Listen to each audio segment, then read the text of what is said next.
What happens if you're a buyer and you don't close on the closing date specified in the contract? First and foremost, New Jersey real estate contract always says that the closing date provided in the contract is on or about, meaning the closing might happen a few days before. Also, it might happen a few days after.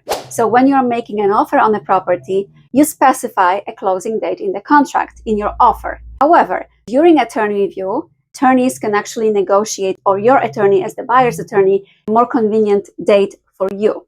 But any real estate transaction is a fluid process, meaning anything can happen.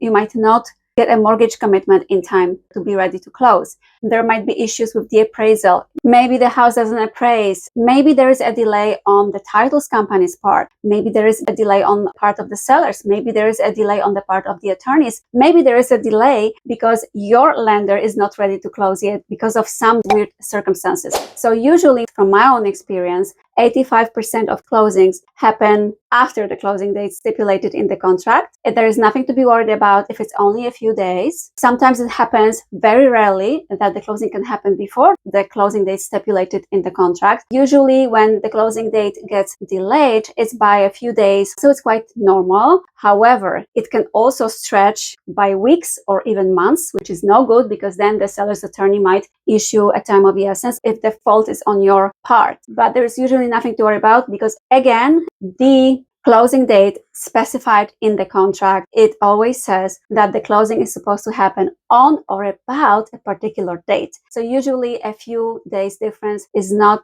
so bad unless you are dealing with a really nasty seller or a buyer or whatever. Things happen, but you shouldn't be worried about it.